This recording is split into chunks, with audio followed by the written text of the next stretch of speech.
Hello everyone, welcome to the breakdown of As a Reincarnated Aristocrat Season 2, Episode 1.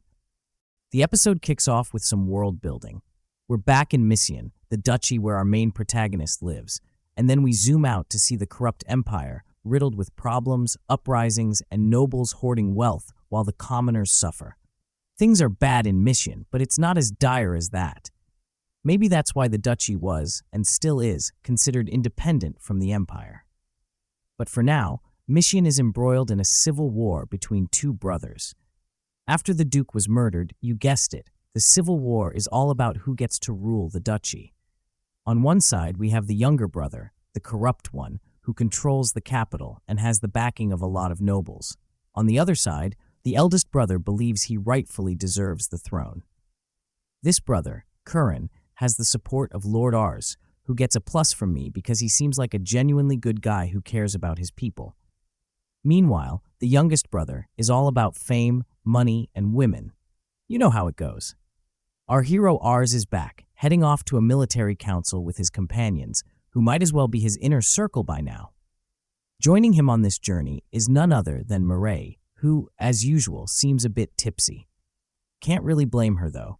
As a spy in such a corrupt world, she's probably seen some dark things. Right beside her is Charlotte, who had a rough past. Back in Season 1, she was practically waiting for death's door, but now she's in a much better place.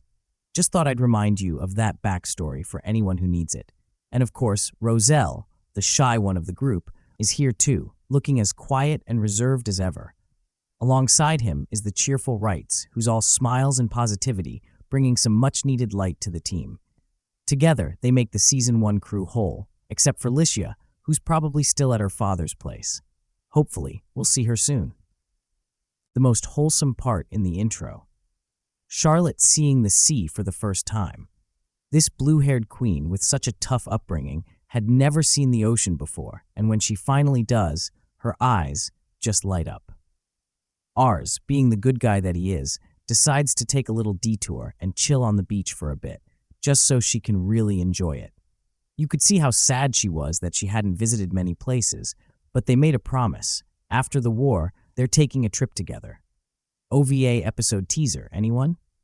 After that short stop, they make it to Semplar Castle, where the military council's about to go down, and right when Ars steps into the reception hall, all the other nobles start giving him side-eye.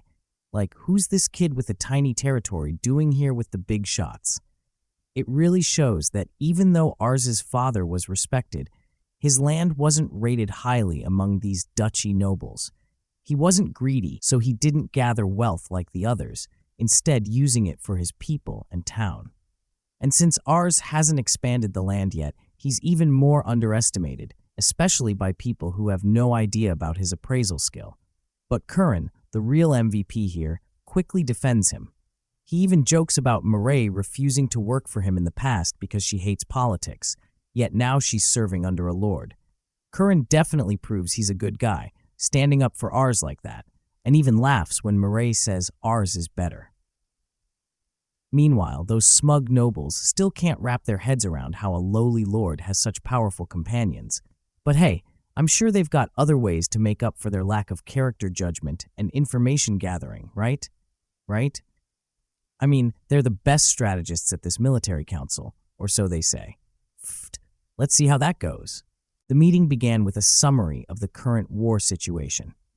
The Curran army, though outnumbered with 110,000 troops against the enemy's 130,000, was said to have higher quality soldiers. This difference in troop quality was supposed to make up for the numerical disadvantage. Curran's forces also controlled Semplar, the trading and financial capital, so they had access to superior resources, including more equipment and funds for the war effort. However, despite the seemingly favorable situation, Curran pointed out a major concern. The enemy had better commanders and generals. Was this a subtle jab at his own general? After all, it's common knowledge that good generals can win battles even with fewer resources. But Curran's ego surfaced when he declared that reclaiming the throne needed to be a swift and low-cost effort, implying that it wasn't his primary objective. Underestimating his brother, especially after acknowledging the formidable generals on the enemy's side, seemed like a dangerous miscalculation. No matter. Curran then asked for a plan, and the fool of a general proposed attacking one of his brother's major cities, Belzood, from two directions and overwhelming the enemy to capture it. Morel nearly burst out laughing, and Ars, along with his companions, recognized just how idiotic this plan was. The general wanted to march his entire army far away to conquer Belzood, leaving Semplar undefended. A genius move, right? Might as well hand the city over to the enemy and leave the gates wide open. To make matters worse, the nobles actually liked the idea. Here's where I think a major turning point came. If Ars and his companions hadn't been there, who knows if they'd have gone through with that disastrous plan, resulting in Curran's army and city being obliterated. Fortunately, Morel laid out all the flaws in the plan for the clueless nobles and general to understand. It's painfully clear that in this land, nobility and command positions are inherited by birthright because there's no way these fools earned their stations. Sorry for the little rant, but when Ars and his companions were asked for their input, his tactician, Roselle, stepped up. Despite the nobles protesting that Roselle was just a kid, they shamelessly ran their mouths. Ignoring them, Roselle proposed a brilliant alternative: request aid from the northern duchy of Paradil. Now, we all know the empire is corrupt, so theoretically, you could bribe any duke or leader. But you can't just bribe the Duke of Paradis because the entire duchy favors the empire and views Mysian independence unfavorably. Even with a bribe, they'd be unlikely to help if it tarnished their public image.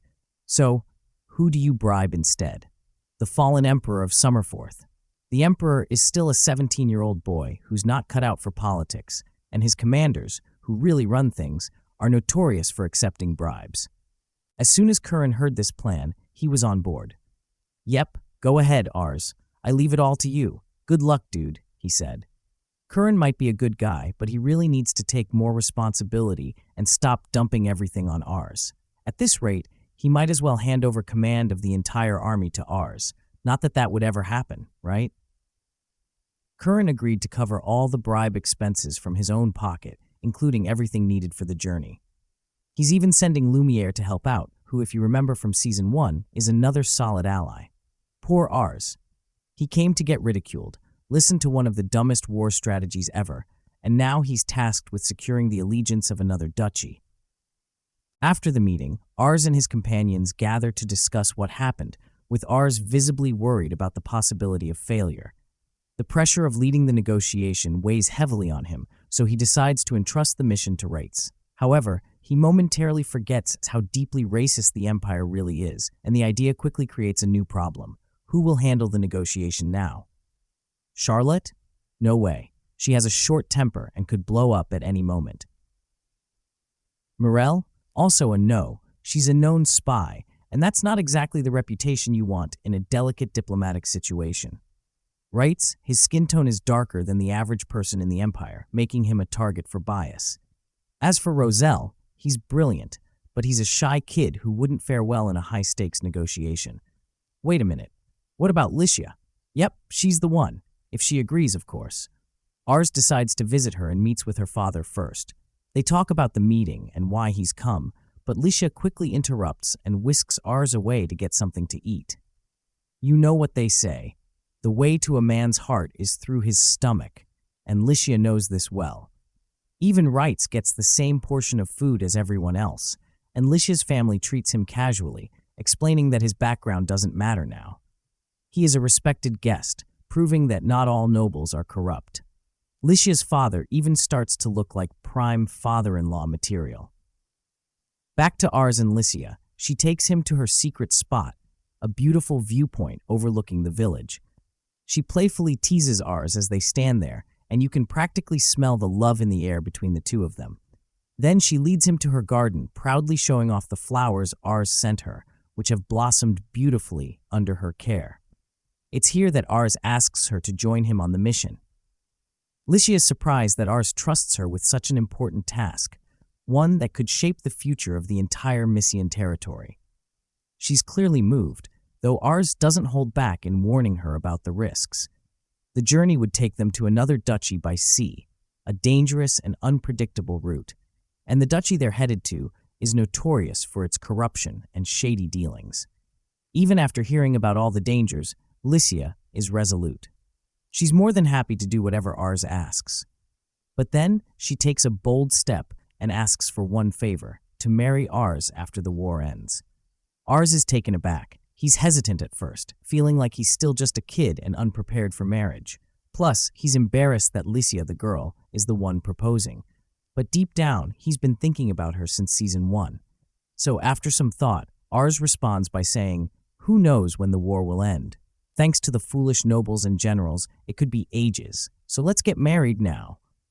Licia is overjoyed. She's been in love with Ars for a long time, admiring how he treats the villagers and his unique perspective on the world. Hearing those words from him is a dream come true. They share their first kiss, off camera of course, since they're still young. Nothing weird. Licia's father is thrilled, and they throw a big celebration to mark the occasion.